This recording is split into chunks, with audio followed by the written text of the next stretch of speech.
You waited about 4 or 5 minutes. We're sorry about that. We wanted Seth to wait just a little bit longer and then get you right when you're coming on so you didn't have to wait. We're sorry about that. We do apologize. I knew it. I knew it. See, Seth, he's sleeping. What is that? It sounds like an evil he's demon. Snoring. I know you guys are just starting the show out, but I also got to listen to all your conversation during the break. So, Jim, our numbers are brothers, I guess. Yeah. We have a similar phone number. That's amazing. That's so exciting. We used to be neighbors, and now our phone numbers Isn't that are similar. Isn't that unbelievable? Wait, I'm kind of scared. What did we talk about? Nothing Can bad. everybody hear that? No, he could just hear. Okay. Oh, jeez. Oh, my God. Yeah, Seth, I don't know. But and if I could out Seth... Jim big timed the guy, the security guard, so his kid could get a picture with Stone Buddha. Wow. Oh, my God. All right, so back creepy. two things. You gotta do it. Yeah. Two things. One, we told Seth, hey, can you shorten the break? We're not going to make Matt Holliday wait. And Seth said to us, as a group, he can wait his turn like everyone else. Oh, Which wow. you didn't BS. hear that part because I made it up. And the other part No, was you heard everything. my son wanted to take a picture with Sungwon Oh. Mm-hmm. And So you forgot his name, but whatever. I've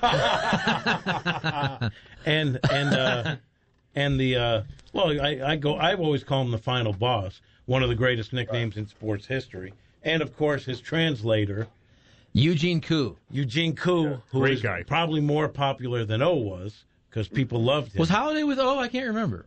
Oh, yeah. Yeah, okay. Yeah. So anyway, I had said to Eugene and O, hey, my kid wants to take a picture, and they were like, oh, they were all excited, and we went to take the picture just on my cell phone, and the guard said, you can't do that, sir. And I waited, and I was like, I think we can because they want to do it. It's not like and we're in an area where we're all allowed to be. And she said, sorry, it's against policy. So then here comes DeWitt, and I didn't report her. I said, excuse me, Mr. DeWitt, would it be okay if my son takes a picture with Eugene and O? And he said, of course, that's a wonderful thing. And then he kept walking, and then she got fired. No, I never So said. you didn't go barely over her head. You went way over her head. I went way over her head, but I didn't rat her out to get her in trouble. I don't know. I don't like that move. I don't know if okay, first of all, as if Bill DeWitt Jr. doesn't have more important things to deal with than your kid getting an autograph. But he was going to walk out. It was like day 2 of spring training. What was he going to do? He's just walking out to watch players stretch. No, they're probably going to pull off a big trade, and they couldn't because of you. Oh, God. Matty, how's the weather over there, man? And we were talking about, I was saying this, I had a little side-by-side all weekend cruising around in the snow. I was wondering if you had one of them toys. No, it's melted off pretty quick. We got a good bit of snow, but it's warm today and warm. It was pretty good. It was pretty nice yesterday, so we should be all cleared up from snow. But there was a lot of shenanigans from college students around here. They canceled school on Wednesday or Thursday. I think Wednesday, Thursday, and Friday. And so the college kids were out. I saw a couple of highlights on Twitter. A couple guys sitting in a couch, and then here comes a truck flying with a guy on skis. And he jumps the couch in the middle of the road. There was people driving, which I thought was random. A truck was pulling a jet ski, and a guy was just casually riding a jet ski on the snow, which not very fast. It was like, that doesn't even look fun. And so there was a lot of stuff going on. I think they had a huge snowball fight at the library, at the OSU library lawn, whatever. And so plenty of snow activities for a couple days around here, but it looks like we're back to 60 or so and sunny. So for baseball practice, that's much more ideal.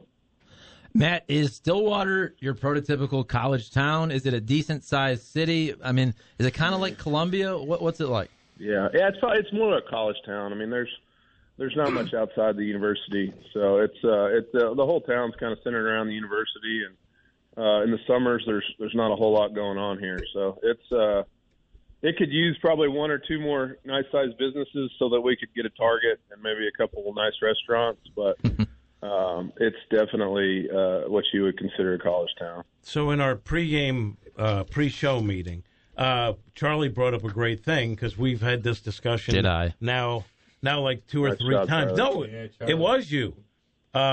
We were talking about Bob Evans, and I think it's underrated. And after Tyler has a baseball practice, there's a Bob Evans right near the facility. We go there to eat after. And Charlie wondered if that's something that you have enjoyed and if you could get involved. Because there's some people like, it's a chain, it's terrible. I think it's great. Well, hold on. All right, hold on. First of all, let Matt answer the first question. You're twisting what I said. I wasn't trying to. He doesn't go to Bob. He just said he doesn't go to Bob Evans. So I had two questions for Matt. I just said I thought it was weird. I didn't really think people went to Bob Evans past breakfast. Cat was going for lunch. I thought that was kind of odd. Then I thought, Matt Holliday. Okay, growing up, Stop I'm overlapping. guessing. Well, hold on. No, that was funny. Growing up, I'm guessing maybe you went to Bob Evans, and I'm thinking you get to a certain point, you play Major League Baseball, you get the big time contract, whatever it is. Do you stop then going to places like Bob Evans? That's the question. I've never. I guess what other places fall into the Bob Evans category? Because I don't think I've ever been to Bob Evans. Cracker Barrel, Denny's, Waffle House. I went to a lot of those places in the minor leagues. Like there's a lot of nights where you got done and they didn't have spreads after minor league games, and so you took what was open. And so a lot of those places, I had my fair share of meals at said places in the minor leagues. And so I think once you get to the major leagues and you get to eat at reasonable times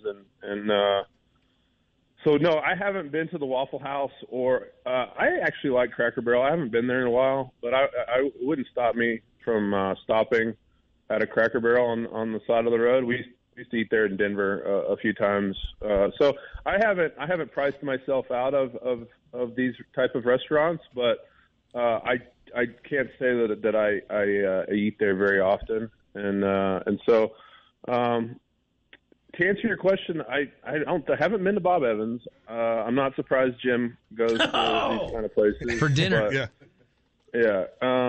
So I don't know. Yeah, good. I mean, you know what? If you've got a nice little routine with your son after baseball practice, Jim, good for you. Well, Jim, thank you. Hold on, I'm going to self-rank. Go ahead. But Jim said that he thinks that restaurant's so good to where he thinks that players after games will decide to go to Bob Evans after a game. No, he said John Lackey. John Lackey would go. I said John Lackey. I go, no one's doing that. No, we said it wasn't the place for every player. And I also know, I mean, Matt, from when you played, like you were a healthy eater for years. Like you had special meals prepared because you don't want the fatty stuff. And, that's what you get at Bob Evans. And I'm not saying John Lackey wasn't healthy, but I just envision an old school guy like him maybe stopping by there after a game for a country fried steak. Thank you. Okay, so you got John Lackey going to Bob Evans after the game. Yes. Yeah, I could see that. I don't know. Yeah, there's a few guys that I could. Todd Helton was a big Cracker Barrel guy back in the day in Colorado. So he visited there a lot. So there you go, Jim. There's a guy that had a big contract that also stayed true to his roots and liked to stop at Cracker Barrel. So, Matt, you might think these are dumb questions, but this is what we talked about earlier. And we feel like when we have the discussion, we want to kind of get your perspective. Kat asked me, if you're on a family road trip, holiday family, let's say you have to drive, 4 or 5 hours, whatever it is. You have to stop for gas. What is your go-to? If you have to get 2 or 3 snacks on the road, what is Matt Holliday getting? It's funny. We just went to Springfield yesterday, so 4 hours, and I got sunflower seeds. When I'm driving, I like to eat sunflower seeds, as you guys know. I ate a lot of sunflower seeds when I played, so I get sunflower seeds. Usually a coffee, sunflower seeds. Sometimes I'll get pork rinds and beef jerky. Mm-hmm. So you get pork rinds? That's like awful for you. I don't. No, it's like no carbs. Zero carbs. Yeah. Zero carbs. Jim. What do we know?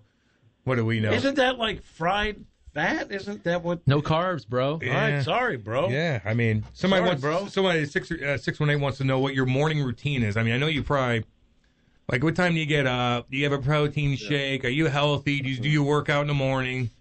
Yeah. So the kids get up and go to school, I'm usually up by 8 or so. But now that I do this show, I get up super early to do some pre-show preparation. Then the Bowflex workout. Like we all do. The Bowflex. Yeah. So I do Jim's workout that he designed for me. No, I usually work out. I work out with one of the strength coaches for football. We usually work out around 11:30 when on his lunch break. So I usually work out from 11:30 to 1, and then baseball practice starts at 1. So I'm usually hanging around the house, or sometimes we play pickleball in the morning with a couple of the other coaches. We'll go over to the barn that I own, and we play 2-on-2. It's pretty intense. We've got a couple teams, and we put, it's pretty intense. So we have a little pickleball game group that sometimes we do that. I'll have you guys know that tonight I have an intramural basketball game. I play on an intramural team here at Oklahoma State. Nice. Ooh. That's unbelievable. Ooh. Wait, so some hapless sophomore is going to take the court against Matt Holliday tonight? Yeah. Yes. We've had 2 games. We're 2-0. What's the name of the team? Because I'm a journalist. I need to know these. Yes. I don't know what our name is. It's a group of basketball managers, like the equipment guys and stuff, and graduate managers, and they're really good. So I'm like the 6th man. I'm kind of just we scored 90, 94, and 77 in 2 intramural games. So these dudes can shoot the lights out. So I'm kind of a role player, but it's funny. Last time I played, the one guy says, "Well, of course, Holliday's good at basketball. He's got 20 years of practice on us." So, occasionally you get a smart aleck, fraternity kid making funny jokes. So I appreciate that. And then no one tries to get no. like I could see like some guy, who's like a 6'4" sophomore thinking I'm gonna box Matt Holliday right off the court, on this possession. I would imagine someone would try to get a little physical with you because you're Matt Holliday. Yeah, it hasn't happened yet so far, but a couple years ago when we played, I played on a team a couple years ago, and they did get a little. They wanted to take their shots, but as you know, Jim, you mess with the bull, you get the horn. So it's, we're the same way, and too, because I know you follow it closely. You know that I'm been a long time youth basketball coach, assistant this year because I was kicked out. But if you guys want, I can send you some surefire offensive sets that can get Matt Holliday open mid-range jumpers. Okay. Send them over, Jim. All right. Jim Wooden. What I would do, I would just run the low post screen, which is part of the motion offense. And all you got to do is curl a little bit, and Matt Holliday gets an open 10-footer. Carlos Danger chimes in and goes, Mr. Holliday ever hit Casa Bonita whilst in Denver? Great cliff jumping. Yes, I have actually been there. Really? Yeah. Cliff I remember. jumping, right? It's like a crazy Mexican food restaurant / caves. You sit in these dark areas. It's like a kid's kind of Mexican food restaurant. It's interesting. You guys should look it up on the internet. It's an interesting dining experience. Too busy, yeah. Yeah, we're very busy around here. Get cliff jumping. I don't know. I don't know if I'm into that. Too dangerous. I don't remember when I was there being cliff jumping, but maybe they've added that. So, Matt, a 2-part question here. We were talking earlier about the NHL skills competition, comparing it to the dunk contest, what baseball has with the home run derby. Were you in the home run derby one time? I was in it 3 times. Okay, 3 times. Well, I was asking the question. That's all right. I know I remember seeing him at least once. So, home run derby, Kat and I were talking about... You knew the negative stat, but not the positive. Thank you, Jimmy. One. What do you mean? Always round up. Weren't you in it Matt 4 knows. times? No, I remember seeing him in the home run derby. I just didn't remember how many times. good. So we talked about, did that really mess up a guy's swing potentially after that? And then the second part of the question is, of all the different pro sports with the all-star games, with the different contests, what are you into the most? So I don't think it messes with your swing. We play home run derby and batting practice every day the last round or two. So I never really bought into that. I don't think that that's true. I mean, I'm sure people want to go, when people struggle maybe to start out the second half. They blame it on the home run derby. But guys, if you've ever been to watch batting practice, the last 2 rounds they're trying to hit it as far as they can. So I thought it was fun though. I enjoyed it. My brother threw to me twice, and then Yachty threw to me in Arizona. When I hit it in Arizona, I couldn't find anybody to throw, and Yachty's like, "I'll throw it to you." I was like, "All right, let's do it." I think my favorite in other sports is the dunk contest. I loved the dunk contest as a kid. I think it's lost its luster a little bit because the best players don't do it like they used to. So I love the dunk contest. We've run out of some ideas. I think it hasn't. Obviously, there's only so many things you can do. But when the best players, when Jordan and Dominique Wilkins and Spud Webb, and you had all those guys back in the day, I love the dunk contest. So that would be my favorite of the skills competitions. But I like all of that stuff. I think all that stuff's fun to watch. I like when athletes you can kind of see some of the raw abilities that happen, like pregame stuff and stuff that maybe sometimes fans don't get to see. So you told us already today that you're obviously working out with the strength coach. You're playing pickleball. You're playing basketball tonight. And so I'm wondering, this game tonight, let's say you're out on the 3-point wing. Let's say you're playing defense, and then all of a sudden steal, outlet pass to Matt Holliday. You get the ball at half court. Right now, can you dunk the basketball? I probably can't. It's been a while. I'm 42. I haven't dunked in a game in a long time, so I would probably pull up from 3, to be honest with you, if I had an open fast break. So is that your game now? Is that your? Yeah. Because that happens. Like we've seen that in the NBA. Like a lot of times, guys get a little older and they just want to shoot. So you're not trying to pound the ball inside and get a layup. No, I'm probably pulling from 3. Yeah, so that's kind of my game. You know, it's hard to go from baseline to baseline. You know, it's a little easier to go 3-point line to 3-point line. So I've moved my game to more of the middle of the court, Jim. You know, it's a little easier that way. But if you got the old man game down where you hook the guy's leg, you can get an easy layup off that. I hope you got all the old man tricks. Oh yeah, I know all those. All right, he's just big. I don't want to abuse these college kids too much. Oh. So in your 15 years in Major League Baseball, you're talking about athleticism and all that. What team, or maybe it's you, but who was the most athletic person in terms of your teammates, where if you played basketball or you saw him throw a football or maybe you're playing tennis or whatever it is, who was the most athletic teammate you ever had? Aaron Judge was a freak. We used to go like in Boston. We stayed at a hotel that it was connected to a Lifetime Fitness type place, or it had a basketball gym in it. And so in the mornings before the game, we would go in there and shoot around, and I would throw him alley-oops and just watch him. And he could have played tight end. He could have played power forward. I mean, the guy is just a freak as far as big and strong and athletic. So he was easily the most impressive, imposing athlete that I've ever played with, ever been around. So he's top of the list as far as that goes. Well, last one for you, Matty. I know you're a busy guy and got a lot going on today, but Jimmy was talking about Joe West earlier. He had a tweet out, kind of took a little flack for it, that he's going to miss his personality and things like that. What was your character? His character, I get it, yeah. So what's your take on old Joe? You know, it was kind of a love-hate relationship with Joe. He said some funny things occasionally.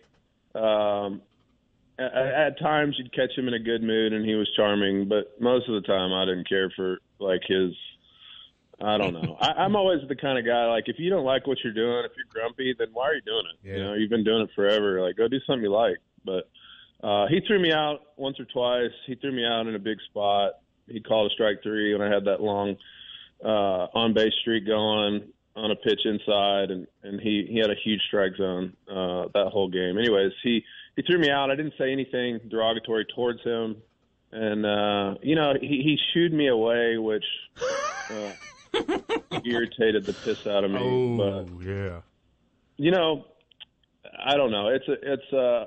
umpires are not my favorite people in general. Like, I don't know. I think they could do better at their job. But, anyways, he did it for a long time. You can say that for sure. Yeah, he did. See, and earlier, the moment I always think of, and the clip was out there over the weekend when he retired, was when he stared down Mad Bum, right? Mad Bum throws the pitch, calls it a ball.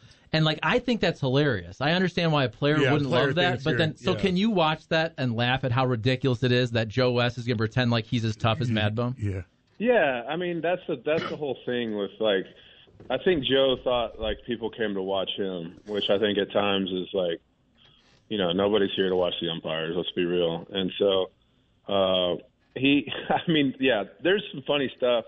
Like I said, he had his moments where, you know, he was somewhat funny. But again, when you go back to, like, the best umpires, you never notice. Yep. They don't. No one ever talks about them. Those are the guys that are really good at what they do. So, you know, I think he plays music, and then we used to, you know, when he was umpiring, we would have, you know, pick a guy that we were teasing and have him play his music as walkout songs and stuff. So he, you know, like I said, I have admiration for somebody that can work the same job for 40, 50 years, however long he did it. I hear you. No, you're right on the umps and the refs. No one goes and watches the game and watches those guys play, and that's a fact. Yeah. Matty, you're the best. Thanks for coming on, big boy. Thanks for coming on, Matt. Thank you, Sorry sir. about the wait. Hey, no problem. Next time, just call me around 8:30, and I'll wait till my 9:30 spot. That's what we're gonna do. That's what Seth's gonna do. Good luck in the game tonight. Yeah. See you, Matty. Thanks for the chicken fried song too. You guys nailed it. Yep. A week late. We forced that issue. Thanks a lot, buddy. Hopefully, you guys still got a show next Monday. All right. Here's hoping. We're praying. All right. See you, buddy. See ya. Don't you think, though, that's odd that we have the exact same phone number except for one number apart? Yes. Honestly, like... Is anybody else scared that he heard our conversation before? I started to think, what did I say? I Seth, know. Well, we kiss his ass pretty good. We always do. Seth, you got to be very careful. Oh, Lord. Not to let what we say and hear leak out to guests Anywhere. and or on air. It didn't get on air. It was just the guests. But But guests not good, too.